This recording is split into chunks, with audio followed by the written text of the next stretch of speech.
What if some of the greatest mysteries carved into ancient stone aren't myths, but messages? Not messages to their present, but to us. It's an idea that's lingered in the back of our collective curiosity. Are time travelers leaving warnings in stone? From the pyramids of Egypt to the geoglyphs of Nazca, from Göbekli Tepe to Stonehenge, ancient structures around the world share one strange trait. They whisper a story of knowledge, precision, and purpose far ahead of their time. In this episode of Obscure Timeline, we're going to explore whether time travelers, assuming such a thing is even possible, might have left behind symbols, architecture, and alignments in stone not for worship, not for art, but as warnings. Warnings for us. Let's begin with the most concrete examples. Literally. Ancient stone structures that seem impossible for the time periods they came from. Take the Great Pyramid of Giza, built around 2560 BCE. It's not just a tomb, it's a machine of mathematics. Its dimensions encode the ratio of the Earth's circumference to its diameter. Its corners align nearly perfectly to true north, despite the builders not having compasses. The base is a near-perfect square within 15 millimeters of precision. Now consider the Osirion at Abydos, often overlooked, yet featuring 100-ton stone blocks placed with high precision underground, and exhibiting a completely different style from surrounding structures. Was it a different phase of civilization, or a separate knowledge source? Or consider Stonehenge in England, whose earliest stones were set in place around 3000 BCE. It's a solar calendar, an astronomical calculator. But how did Neolithic people know how to align massive stones with solar solstices and lunar cycles? And why go through so much effort? We also have the mysterious site of Göbekli Tepe in modern-day Turkey, older than both Giza and Stonehenge. Estimated to be at least 11,000 years old, it predates the invention of agriculture, yet shows an advanced understanding of architecture and celestial alignments. Some T-shaped pillars seem to reference astronomical symbols, even precession, a cycle not easily observed without thousands of years of records. In South America, we find Sacsayhuaman in Peru, a fortress built with massive interlocking stone blocks that fit together like puzzle pieces, some weighing over 100 tons, placed without mortar. Despite centuries of earthquakes, the walls have not shifted. Modern engineers still debate how this level of construction was achieved. Nearby at Ollantaytambo, stones appear to have been quarried miles away and transported up a mountain, logistics that challenge conventional understanding.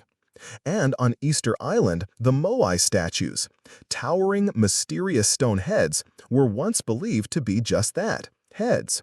But over time, archaeologists uncovered full bodies, buried beneath soil, complete with inscriptions and symbols carved onto their backs. Were they messages meant to be preserved underground? Are these just evidence of early ingenuity, or could they be something else? An attempt to encode warnings for future civilizations using the most durable medium available. If someone wanted to send a message thousands of years into the future, paper and digital files wouldn't survive. Stone, however, can. And geometry, math, is universal. Many ancient sites share alignments with constellations, equinoxes, and solstices. The Nazca lines in Peru stretch for miles, depicting massive geoglyphs only visible from the sky. Why? Was it ritual, art, or a marker for aerial beings? Some align with astronomical events, suggesting they were tracking changes in Earth's environment. Others, like the monkey, spider, and hummingbird figures, are believed to represent constellations, an attempt to mirror the sky on Earth. In Bolivia, the ruins of Pumapunku contain stones cut with interlocking precision that modern engineers still marvel at. Some even contain 90-degree internal angles in granite, a feat difficult with modern diamond-tipped tools. There are no written instructions left behind, only geometry, and perhaps intent. In Angkor Wat, Cambodia, the entire temple complex is aligned with the equinoxes. And in India, the Konark Sun Temple was not only built to resemble a chariot of the sun god Surya, but its 24 intricately carved wheels are also believed to function as sundials. The ancient architects were embedding time, literally, into stone. Could these structures be telling us something about cosmic cycles, climate catastrophes, astronomical alignments? Even ancient texts describe world-ending floods or fire events often tied to celestial phenomena.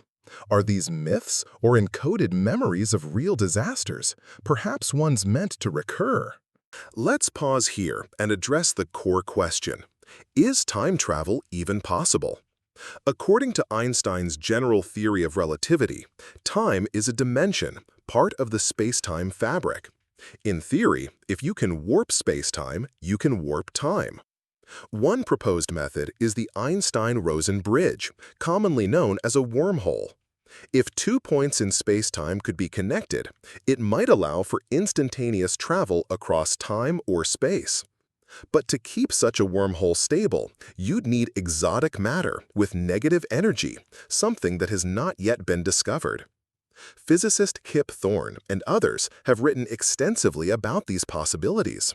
There are also closed time-like curves, loops in space-time that could theoretically allow objects to return to their own past. Yet paradoxes emerge. If you go back and change something, do you risk erasing your own future? This leads to the many worlds interpretation of quantum mechanics. Perhaps time travel doesn't change our timeline, but creates a parallel one. In that case, a time traveler might leave a message in stone in one timeline, hoping that in another it prevents disaster. And while these are still theoretical, recent advances in quantum computing and general relativity suggest we're getting closer to understanding time not as linear, but a flexible, layered dimension. That said, if time travel were discovered in the distant future, say 5,000 or 10,000 years from now, how would future humans communicate with their past selves? Technology degrades, files corrupt, but stone persists. Which brings us back to our central theory. If time travel exists, the best way to leave a warning across millennia might be to carve it in stone. There are several reasons why someone from the future might want to send a warning to the past. The most obvious? Preventing catastrophe. Let's say in the future, humanity faces extinction due to climate collapse, asteroid impact, or nuclear disaster. A time traveler, unable to change the future directly due to paradox risks, might opt to plant knowledge in the distant past to steer humanity away from danger. But they couldn't just say, "Global warming is coming" in English. Languages evolve. But geometry, astronomy, and universal constants, those don't. Hence, they could encode climate cycles into temple alignments, or carve images of floods, stars, or solar alignments in mythic format.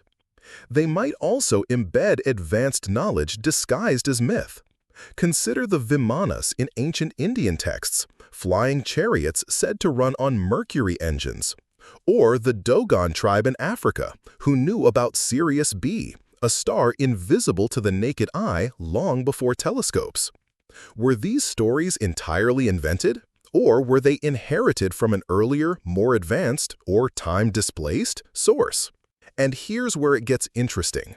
Many ancient texts, from the Mayan Popol Vuh to Indian Vedas, speak of cycles of destruction.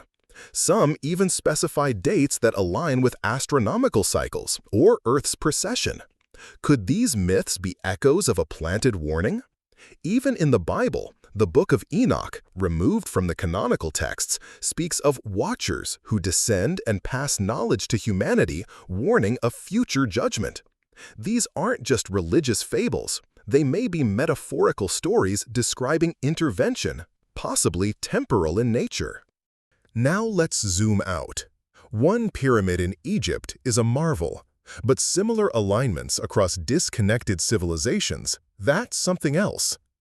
The pyramids in Giza, Teotihuacan in Mexico, and Angkor Wat in Cambodia all show celestial alignments, often with Orion's belt or solstice points.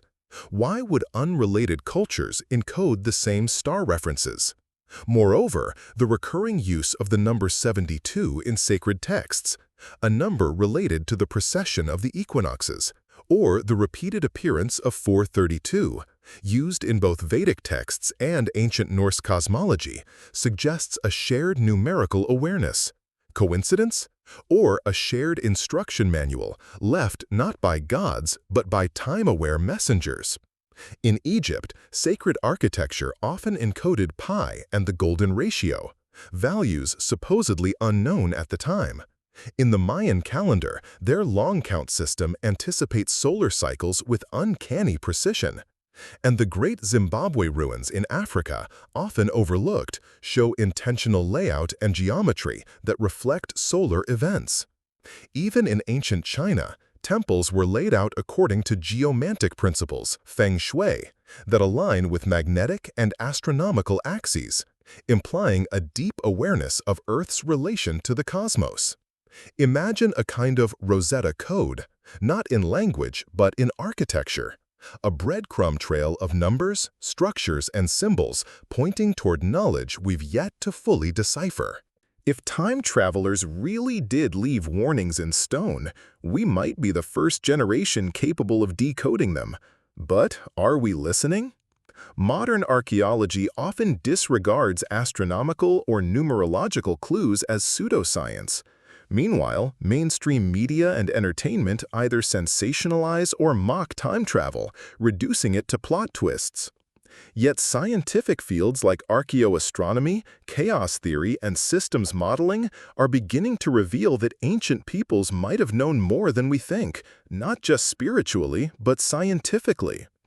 Consider the Younger Dryas impact hypothesis, the idea that a comet or meteor struck Earth around 12,800 years ago, causing rapid climate change and mass extinctions.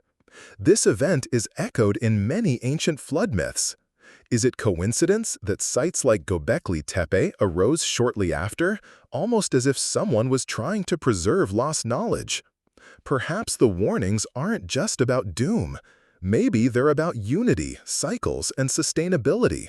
A message saying, look up, look around, you've been here before, don't make the same mistake.